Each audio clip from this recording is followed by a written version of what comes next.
Welcome to Days at Dogwood Canyon, a nature podcast brought to you by Dogwood Canyon Audubon Center in Cedar Hill, Texas. This is a podcast that will take you into our 200-acre wildlife preserve in the heart of the Metroplex. Take a quick weekly break with us and get outside with the fresh air, the trees, and of course, the birds.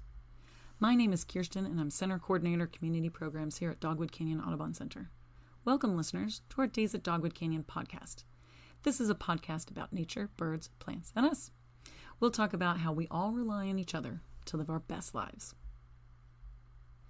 Today, we're talking about rodenticide and what a deadly decision it can be to use it to rid your property of rodents. A bit of a warning, this is a sad topic, but it's important, so I hope that you listen along. Let's get started. What is a rodenticide? Rodenticides are poisons that are set out to bait and kill rodents. Pretty self-explanatory. Most often, people use these poisons to target rodents such as roof rats, Norway rats, and various mouse species. This is because these are the species that typically invade our backyards and homes. Our native rodents, yes, we do have rats and mice that are indigenous to North America. They tend to stay a little bit further away from humans, but occasionally they'll come close for some free food or shelter. The most popular rodenticides include first and second generation anticoagulant rodenticides. These are poisons that are ingested by the rodent and prevent their blood from clotting. They essentially die of internal bleeding. Both first and second generation rodenticides prevent blood from clotting by inhibiting vitamin K. Though the second generation products build up to higher concentrations in rodents and are therefore more lethal to anything that eats them. A second generation anticoagulant kills the rodent and any animals that eat the rodent after it dies or as it lays dying. Second generation anticoagulant rodenticides are often used by exterminators, farmers, and homeowners. They're found in such brand names as Decon, Hotshot, Generation, Talon, and Havoc. So what is the major problem here? A rat that has ingested an SGAR is a toxic time bomb waiting to be scooped up by another animal.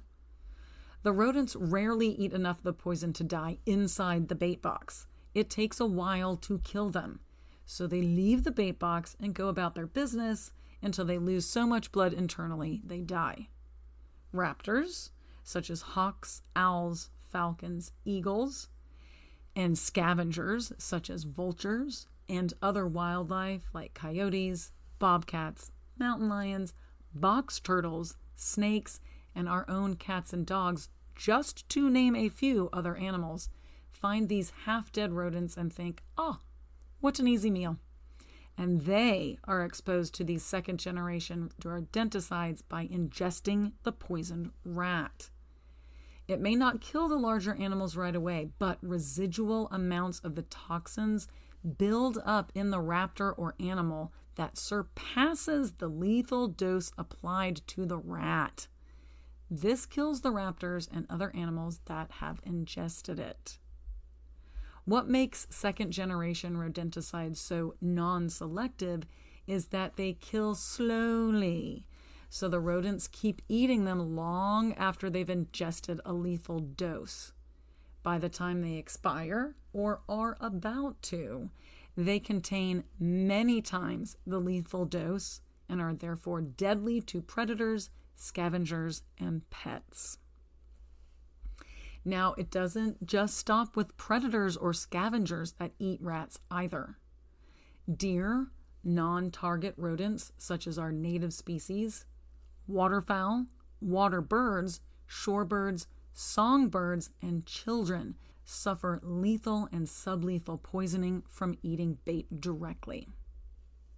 A 4-year survey done by the Environmental Protection Agency found that at least 25,549 children under age 6 ingested enough rodenticide to suffer poisoning symptoms. Currently, about 15,000 calls per year come into the Centers for Disease Control from parents whose children have eaten rodenticides. Even if you place bait where children can't get it, rodents are apt to distribute it around your house and property. Remember, they're going into that bait station and eating it. They may be like, this is great, I'm going to take it home to my friends and family, and they bring it out and maybe they drop a little bit, it crumbles, and it's right there for your kids. California actually did a study on their deceased wildlife, and they found that rodenticides showed up in 79% of fishers, which is a little predator animal that eats mice and rodents. And one of those fishers even transferred poison to her kits via her milk. 78% of mountain lions had rodenticides in them. 84% of the San Joaquin kit foxes, which is an endangered fox, had rodenticides in them. 92% of raptors in San Diego County had rodenticides in them. In New York, rodenticides were found in 49% of 12 species of raptors. Great horned owls had 81% of them. 81% of great horned owls had rodenticide in them. One of the worst parts of second-generation rodenticides is that raptor parents will take home poisoned rats and mice to feed their chicks. These parents have no idea they just brought death home to their young. Now, I know that not one of you listeners wants to poison our native wildlife, and you probably don't even want to deliver a slow, painful death to the rodents you want away from your homes. So let's talk about alternatives to using rodenticides to solve your rat problems. One of the best ways to do this is to be proactive before you even have a rat problem. Make sure that you seal up openings the size of a dime. If a rat or mouse's head can get through a hole, the rest of its body can follow. So you want to seal holes in your roof, your walls, your foundation, crawl spaces, sheds. Wherever you're seeing a hole, let's seal that up. Seal openings around pipes, cables, and electrical wires that enter walls and foundations. You can cap your vent stacks with hardware cloth. Cut branches back from your roof by about 3 feet. Make sure you're doing this in the wintertime, though. We don't want to disturb nesting birds. Use wire mesh or hardware cloth under your porches that extend into the ground. Then the rodents can't wiggle squiggle underneath there. If you have ivy on the side of your house, it might look pretty and you really like it, but let's remove that. Ivy can be a little ladder for rodents up onto the roof, and maybe you've missed a hole or two. Don't accumulate trash around your home. Now, I'm not talking about just like throwing your trash out on the yard. I'm talking about maybe that wood that you bought to do something and just haven't gotten to it yet. Make sure that your lawn in the backyard or wherever you do any kind of storage is tidy. If you leave stuff laying around, rodents can use that as a place to take shelter. Provide tight-fitting covers on any crawl space entrances if you have them. Check your garage shelves and storage sheds for evidence of rats. Do you see little rat pellets? Those little poops lying around that weren't there a couple of days ago. Do you see some grass kind of maybe in the corner or on a shelf that you don't remember being there? Some chewed up little plastic bags. This could all be evidence of rats or mice starting to come into your garage. If you feed the birds, feed small amounts at a time that the birds will eat all at once. If you're currently having a rodent problem, bring your feeders in at night. Most rodents are active in the evening hours into just before sunrise. Keep the ground under your feeders clean. If you have a lot of birds that come and you're using seed that has a shell on the outside, get something like No Mess. That is something you can get at Wild Birds Unlimited stores. There's no shells on the outside of the seed. The birds eat more of that, less of it gets on the ground. You can also use hot pepper products. Rats tend to not like that hot cayenne pepper on their tongues. If you have fruit trees, pick up your fruit. Don't let the fruit go rotten on the branches and fall onto the ground. That just says, hello, rodents, come to my backyard. If you have a lot of fruit trees and you can't use them all, invite your neighbors over. Have a fruit picking party. And then later on, maybe you guys can swap recipes for cobbler or pie, whatever it is that you use. Remember, the first line of defense is a good offense. Sanitation and exclusion. This can prevent problems from happening in the first place. Now, if you already have a rat problem, if you must take action to oust an infestation, do not use second-generation rodenticides. Look for 2 names that are the most toxic to birds and other wildlife: Brodifacoum and diphethiolone. I'm sure I've said those incorrectly, but I will put them in the show notes for you to see. These are the poisons that are actually most dangerous to our birds. Now, there are other alternatives out there as well that don't put birds and other wildlife and our pets and our children at risk.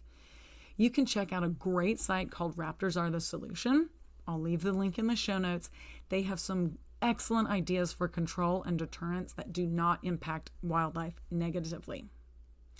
If you use a pest control company, ask them about their products and require that they show you what toxin they are using. If it is one of the above-mentioned poisons, find another company or ask them to switch baits and make sure they do it. Also, have this discussion with your friends and family, your neighbors. Raptors Are the Solution has a great outreach program that they do with some ways to bring up conversations with your neighbors. I'm going to tell you the reason that I chose to highlight this topic on our podcast, because it hit home for me very personally. My husband actually works on a ranch in North Texas, and we got to watch this barn owl parents raise a fledgling. We were so excited when it finally left the nest. It was out there doing its barn owl stuff. A couple days later, some workers who were doing some refurbishments on a barn on the property found a barn owl on the ground, not doing well. The bird was scooped up and taken to a rehabber, and they did testing. It had second-generation anticoagulant rodenticide in its system. I was devastated. I mean, I've dedicated my life to the conservation of nature and animals and the conservation of birds. And this happened on my watch. So we did remove all of those bait stations. We no longer use that company, and we are taking care of the rodent problem in a natural way. But I wanted all of you to know what is happening and what could be a potential problem out there. I didn't want you guys to experience the same thing that I did, because it was absolutely devastating. That barn owl did not make it. The rodenticide did take its life, and I feel absolutely awful. I wanted to save you guys that feeling. So please take a look at our show notes and find some alternatives to handling your rodent problem without using poison.